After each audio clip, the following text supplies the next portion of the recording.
إن الله وملائكته يصلون على النبي يا أيها الذين آمنوا صلوا عليه وسلموا تسليما اللهم صل على محمد وعلى آل محمد كما صليت على إبراهيم وعلى آل إبراهيم إنك حميد مجيد رب اشرح لي صدري ويسر لي أمري واحلل عقدة من لساني يفقهوا قولي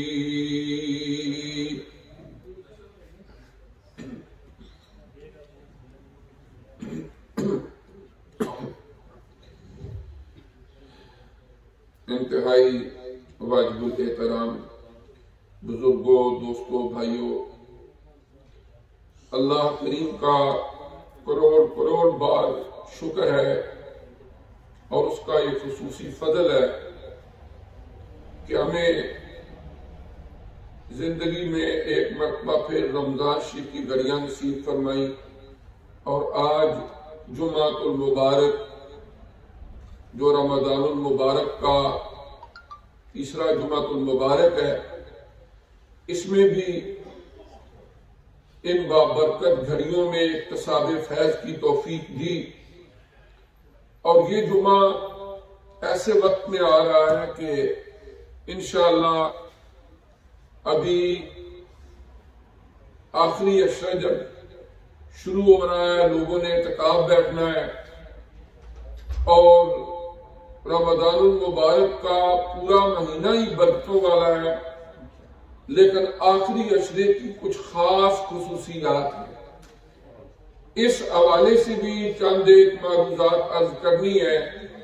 کہ ہم لوگ کمزور ہیں، بعض اوقات کچھ مصروفیات یا سستی کی وجہ سے جو رمضان کا ایسا گزرا شاید کما کوہو اس سے وہ فائدہ نہ حاصل کر سکے ہوں جو کہ ہمیں کرنا چاہیے تھا، لہذا اس وقت کو غنیمت جانتے ہوئے کہ آخری عشرہ چونکہ پورے رمضان المبارک میں انتہائی برکت والا، فضیلت والا اور عظمت والا ہے، تو ہم ان چند دنوں کو اللہ کی عبادت کر کے، اللہ کا ذکر کر کے گزارے اور اللہ تبارک و تعالی ہمیں اپنی برکتوں اور رحمتوں سے فیضیاب فرمائے۔ آخری عشرے کے حوالے سے حضرت سیدہ عائشہ صدیقہ ام المومنین رضی اللہ تعالی عنہا سے روایت، یہ بخاری شریف کی حدیث مبارکہ ہے، 2024 حدیث مبارکہ ترتیب سے لحاظ سے 2024 نمبر حدیث مبارکہ بخاری شریف کی۔ وہ فرماتی ہیں کہ جب آخری عشرہ یعنی آخری رمضان شریف کے 9 یا 10 دن آتے تو حضور علیہ السلام راتوں کو پہلے سے زیادہ قیام فرماتے اور اپنے اہل خانہ کو بھی فرماتے کہ ان بابرکت راتوں کے اندر قیام کرو اور پہلے سے زیادہ کمر بستہ ہو کر خوب اللہ تبارک و تعالی کی عبادت کرتے۔ یعنی آپ صلی اللہ علیہ وآلہ وسلم کا مبارک معمول یہ تھا کہ جب آخری عشرہ آتا تو آپ صلی اللہ علیہ وآلہ وسلم ان بابرکت راتوں کے اندر پہلے سے زیادہ قیام فرماتے، پہلے سے زیادہ عبادت فرماتے اور پوری یکسوئی کے ساتھ اللہ کی ذات کی طرف متوجہ ہوتے۔ اور پھر مسلم شریف کی ایک حدیث مبارکہ، یہ بھی حضرت سیدہ عائشہ صدیقہ ام المومنین رضی اللہ تعالی عنہ سے ہی روایت ہے۔ وہ فرماتی ہیں کہ حضور علیہ السلام عبادات میں جتنی محنت آخری عشرے میں کیا کرتے تھے اتنی اور کبھی نہ کرتے، یعنی آخری جو عشرہ ہے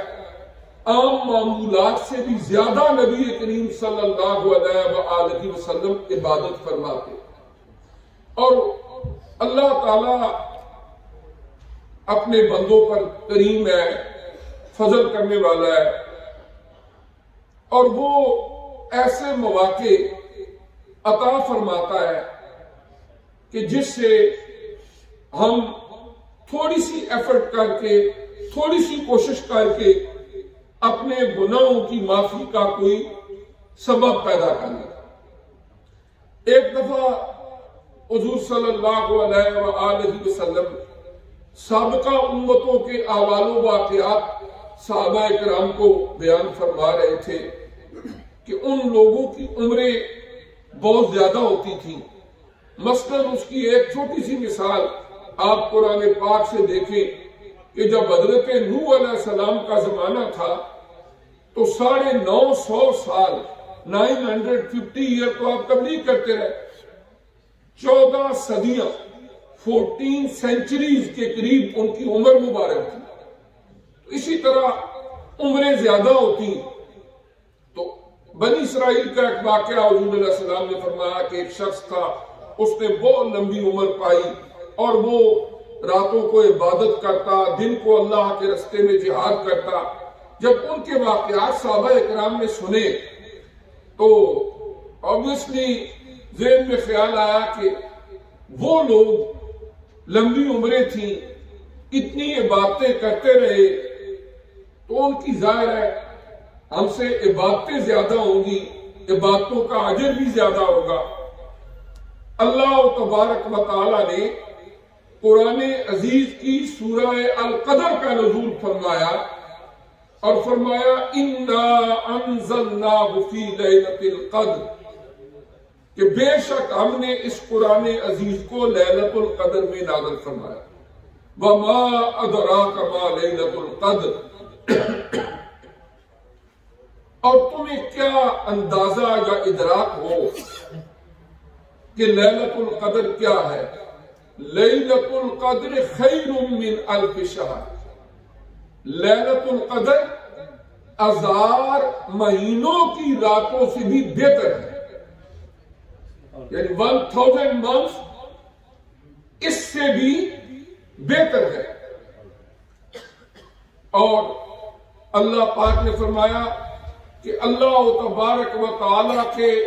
فرشتے رحمتیں لے کر نازل ہوتے رہتے ہیں اس رات میں، یہاں تک کہ فجر طلوع ہو جاتی ہے۔ اس وقت تک اللہ کی رحمت کے فرشتے اللہ کے بندوں کو تلاش کرتے ہیں، اور جو کوئی بندے اللہ کی بارگاہ میں سرو سجود ہوتے ہیں،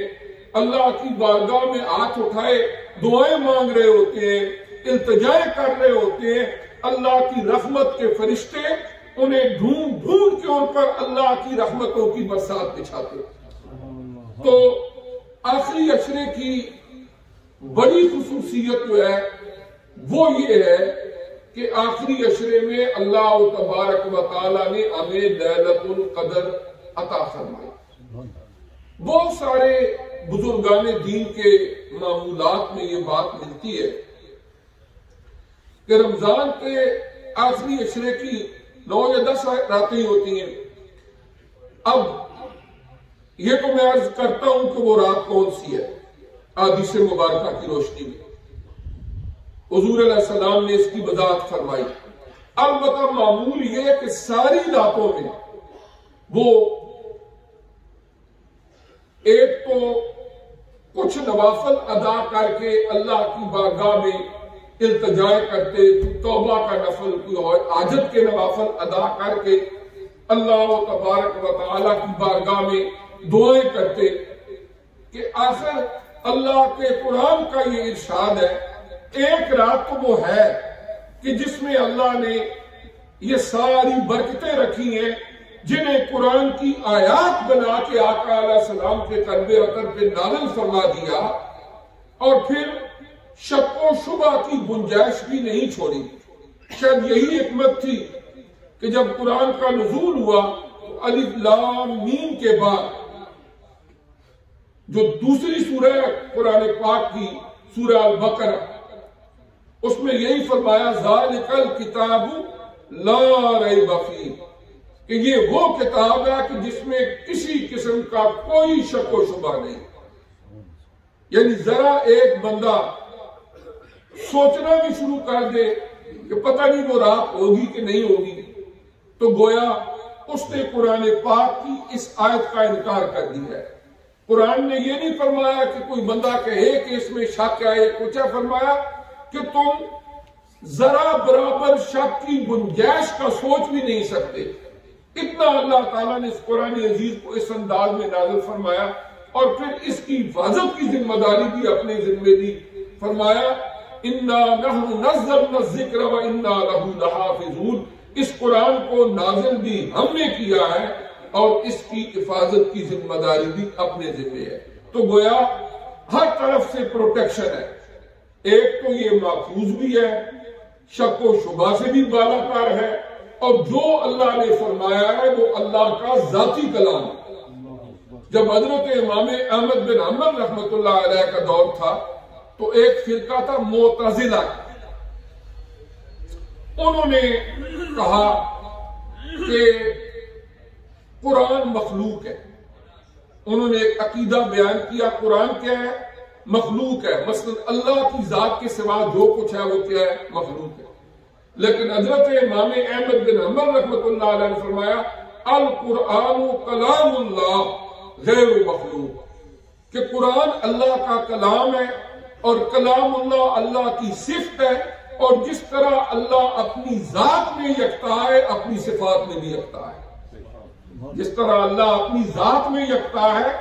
اسی طرح اپنی صفات کے اندر بھی یکتا ہے، اور اس عقیدے کی بنیاد پر انہیں جیلیں کاٹنی پڑی، بڑی ساری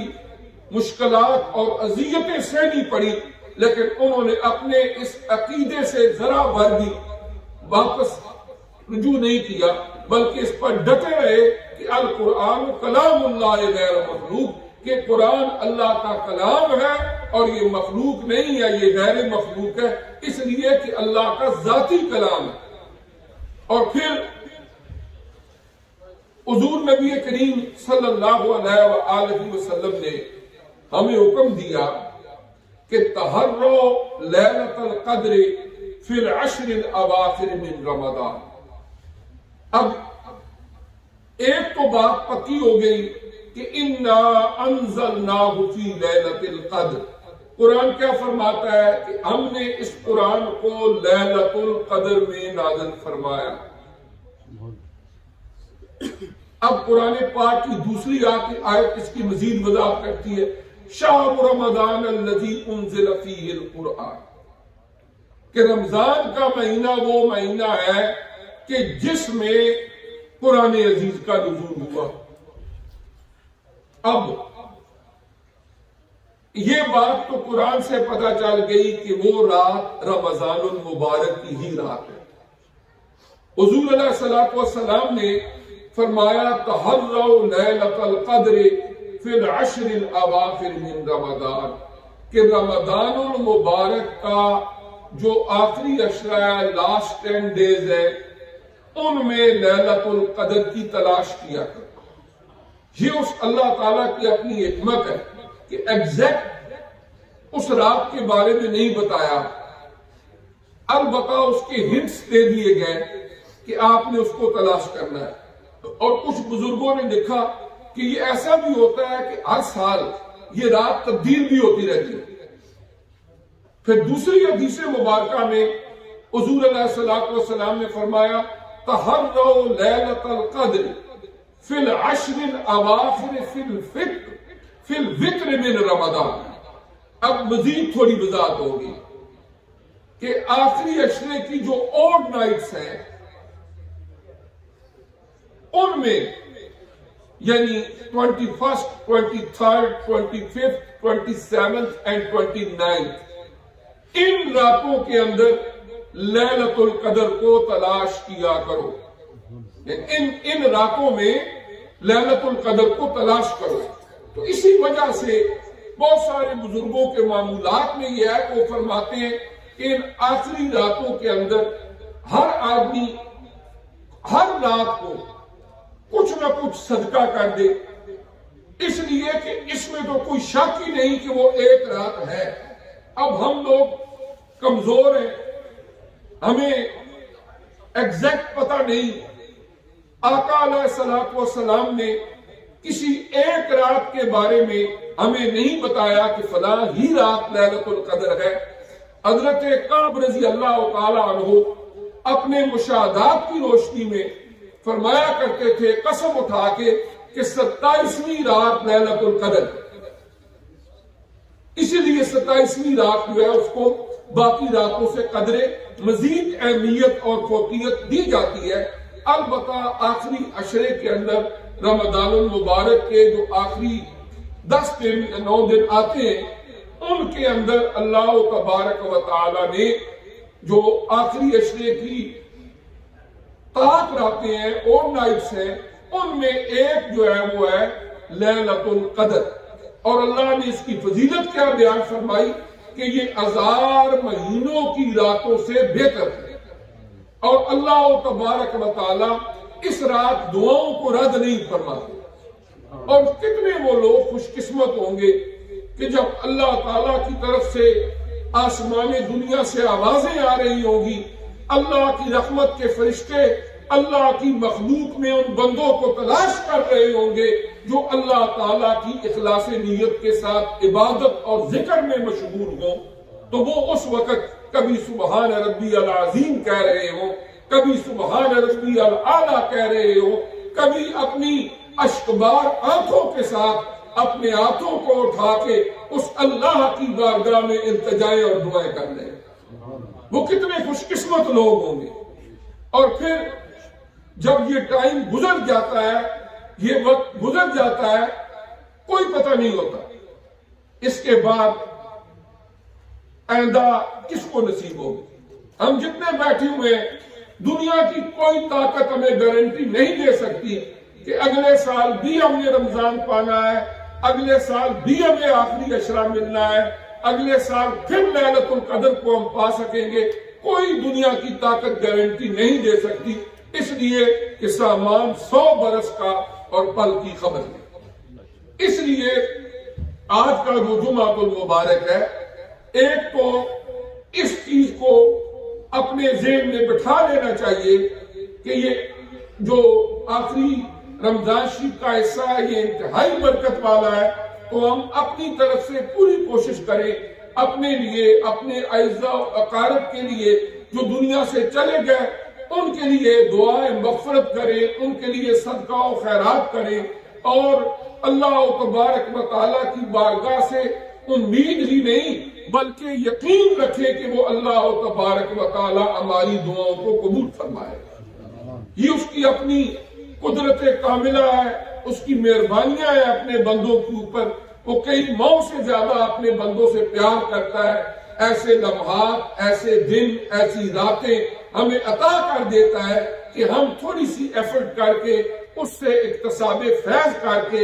اپنے آپ کو اللہ کے قریب کر سکیں۔ اور پھر آخری عشرے کے اندر اعتکاف سنت ہے، سنت مؤکدہ علی الکفایہ، سنت مؤکدہ علی الکفایہ۔ اس کا مطلب کیا ہے؟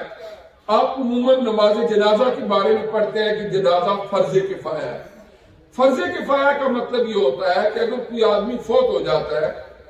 کمیونٹی کے کچھ لوگ ان کی تجہیز و تکفین کا، جنازے کا پراپر اہتمام کرتے ہیں، جو کچھ لوگ شریک ہو جاتے ہیں، لیکن کچھ کسی مجبوری کی وجہ سے نہیں بھی شریک ہو سکتے۔ البتہ یہ فرض پوری کمیونٹی کی طرف سے ادا ہو جائے گا، اجر و ثواب ان کو ہی ملے گا جنہوں نے تجہیز و تکفین اور نماز جنازہ کا اہتمام کیا، جنازہ میں شرکت کی۔ اسی طرح اگر ایک مسجد ہے اور پوری کمیونٹی میں سے کوئی بندہ اس میں اعتکاف نہیں بیٹھتا، کوئی بھی اعتکاف نہیں بیٹھتا، تو وہ سارے جن لوگوں کو پتا تھا کہ مسجد میں کوئی اعتکاف نہیں بیٹھ رہا، وہ سارے گناہگار ہوں گے۔ اس لیے کہ حضور علیہ السلام جب سے رمضان کے 2 ہجری میں روزے پر ہوئے، ہر سال لاسٹ 10 days آف رمضان المبارک اعتکاف کیا کرتے تھے،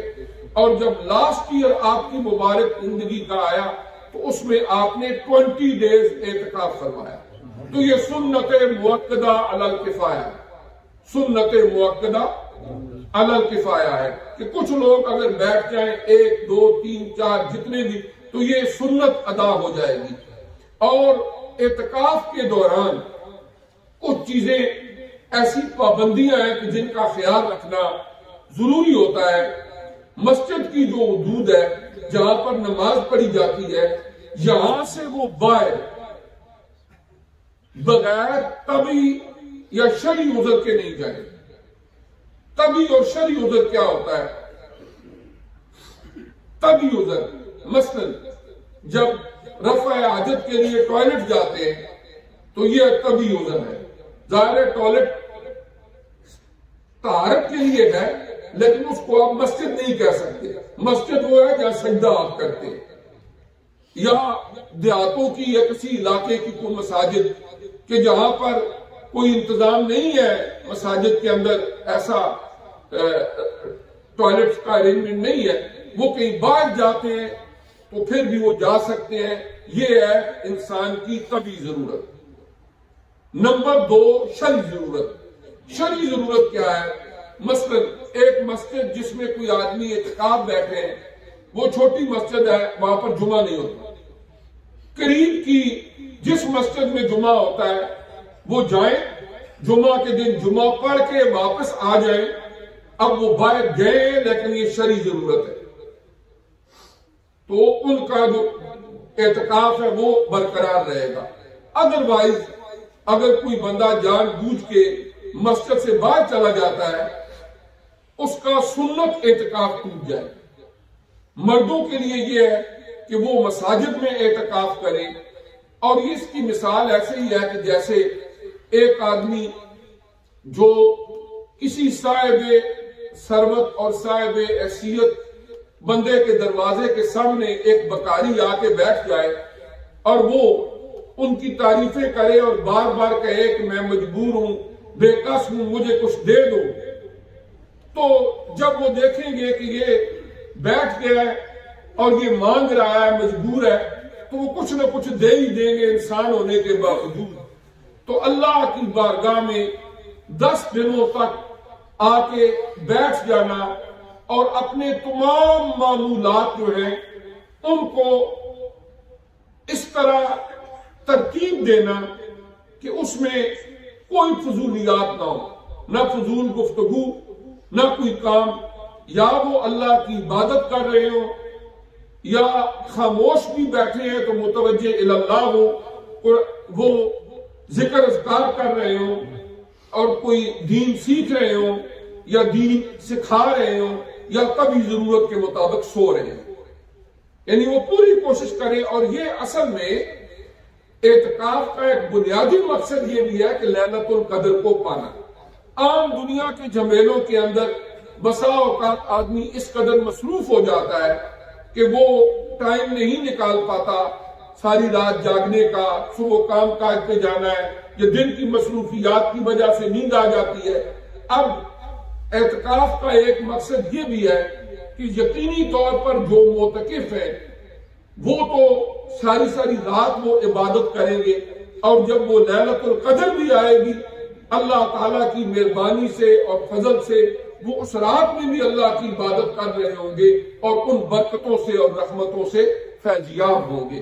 اس طرح جو لاسٹ 10 days رمضان شریف کے ہوتے ہیں ان میں اعتکاف کرنا یہ نبی کریم صلی اللہ علیہ وآلہ وسلم کی سنت مبارکہ ہے، اور ان دنوں کے اندر حضور علیہ الصلوۃ والسلام اپنے آپ کو پہلے سے زیادہ مستعد کر لیتے۔ حضرت عائشہ صدیقہ رضی اللہ تعالی عنہ کی جو بخاری شریف کی روایت پہلے عرض کی ہے، اس میں انہوں نے فرمایا کہ حضور علیہ السلام پہلے سے زیادہ قیام فرماتے، اور عورتیں وہ اپنے گھروں کے اندر اعتکاف کریں۔ عورتیں بھی اعتکاف کر سکتی ہیں، وہ اپنے گھروں کے اندر ایک کمرے کو مختص کر لیں کہ یہ میرا اعتکاف خانہ ہے، اور وہ کوشش کرے کہ اسی طرح کبھی ضرورت کے لیے تو باہر نکل سکتی ہیں، ورنہ وہ اندر ہی بیٹھ کے اللہ تبارک و تعالیٰ کی عبادت کرے۔ اور اس میں گفتگو کرنا منع نہیں ہے،